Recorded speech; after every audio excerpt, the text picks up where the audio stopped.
Hello, History 705 colleagues. I'm Todd Elliott, and I would like to welcome you to my multimedia presentation on collecting and preserving the local history of my hometown, Portsmouth, Virginia. One of the challenges that some local history enthusiasts face when exploring our city's past is the dissolution of Norfolk County in the early 1960s, creating the independent cities of Portsmouth and Chesapeake. The very idea that the Norfolk Naval Shipyard is in Portsmouth attests to the fact that it was originally located in Norfolk County itself, rather than Portsmouth, which was the county seat. The Esther Murdaugh Wilson Memorial Local History Room is located within the main library on Court Street in downtown Portsmouth.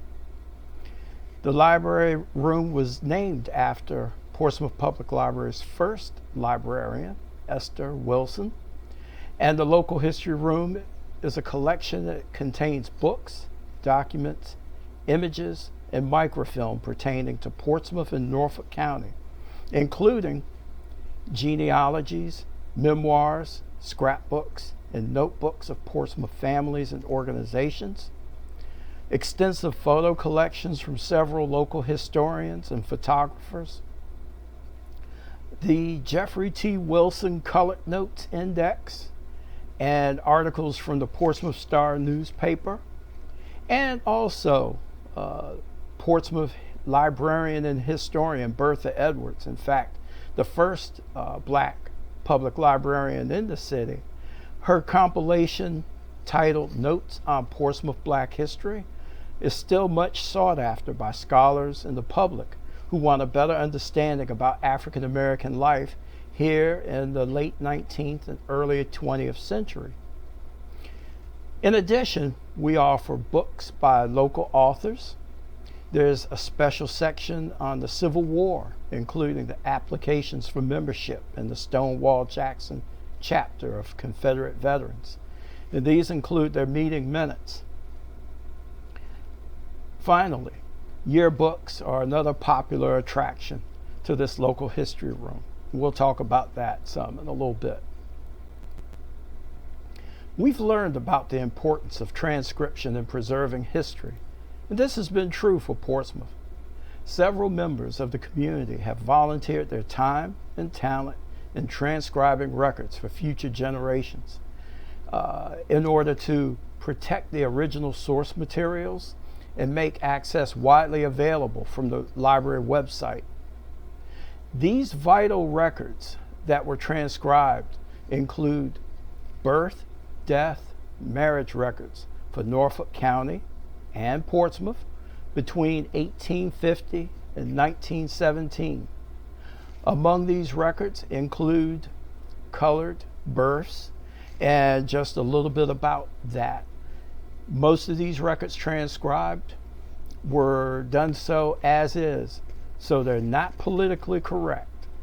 And also Portsmouth births for everyone else. These things are covered in our transcription project. We have a variety of oversized items, such as this huge volume from the Portsmouth Star, their bicentennial issues. And when I say bicentennial, I mean from the city's founding in 1752. These cover a period between September 28th through October 5th, 1952, and they're very fragile, but it gives you some idea of what they were talking about in Portsmouth to go through these volumes. In addition, a collection of yearbooks. Photographs are collected and maintained in a number of binders. And there's even a variety of oral history, such as this information, a collection of oral history interviews for Lower Tidewater in black and white, which was an important documentary that was locally produced by WHRO television in Hampton Roads, Virginia, and the public library.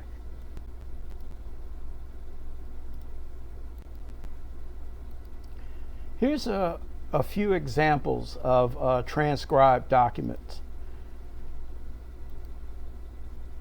In this first one, which comes from Marriages of Norfolk County between 1850 and 1935, excuse me, it looks like I cut out a number there, but you can see this record here highlighted regarding the marriage of one George L. Blunt, a free black who lived in Portsmouth, and who married Fanny Riddick from nearby Suffolk, Virginia.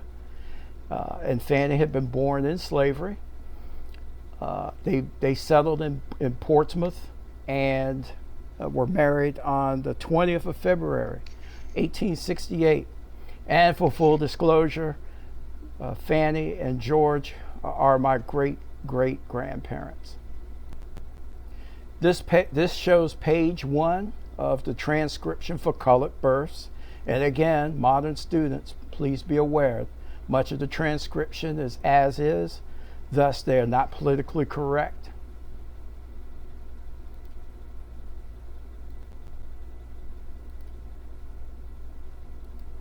All right, this next slide shows the Blunt family, and you can see the children born to George and Fanny. Emmeline is my great-grandmother.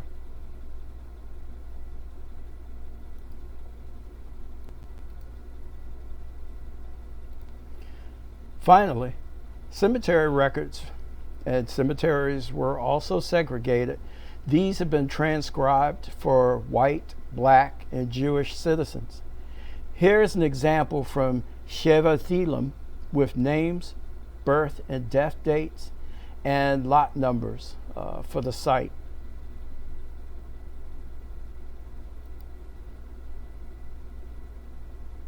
In addition to these records, the library has subscriptions to Ancestry Library Edition and Heritage Quest for all Portsmouth Public Library cardholders.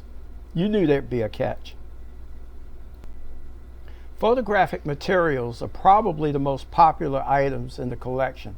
They span the 19th and 20th centuries. We have the physical copies, as I've shown you, available, but a great deal is readily available to scholars, writers, and students electronically. Digitization of materials has been important for Portsmouth Public Library for several years, and over 4,000 images from the collection are available to view and download in the Library of Virginia's online catalog, www.lva.org.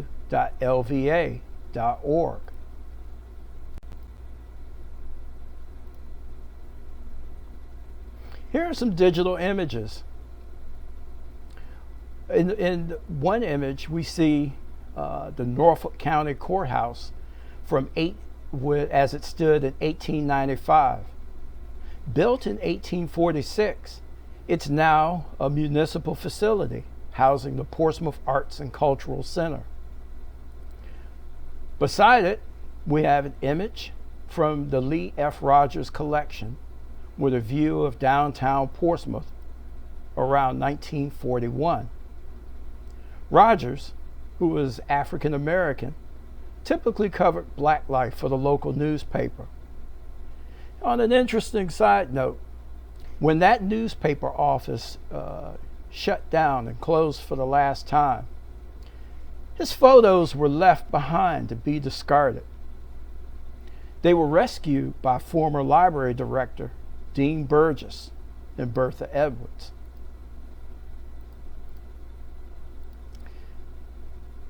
On the next level, you can see an image of the city's Confederate monument in the background of this 1948 photo. This monument became the subject of national attention shortly after the death of George Floyd because it was heavily damaged and subsequently moved from the city center.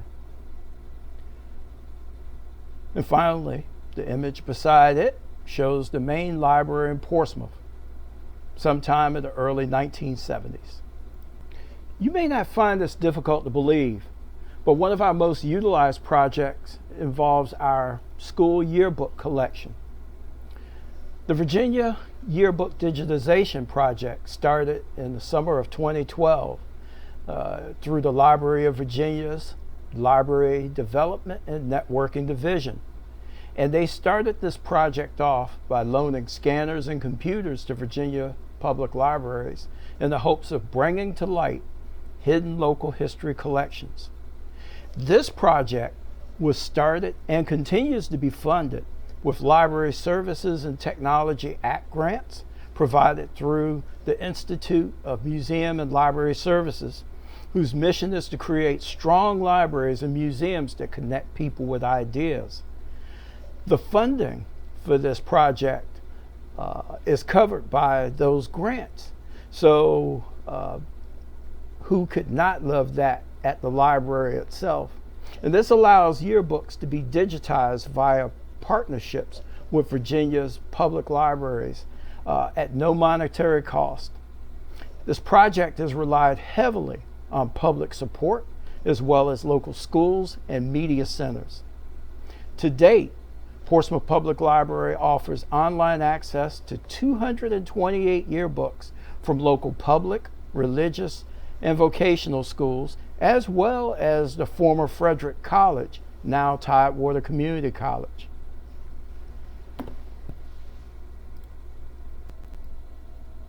I hope that you've enjoyed this quick glance at the Esther Murdaugh Wilson Local History Room in historic downtown Portsmouth. The online resources can be found at our website, www.portsmouthpubliclibrary.org. Check us out.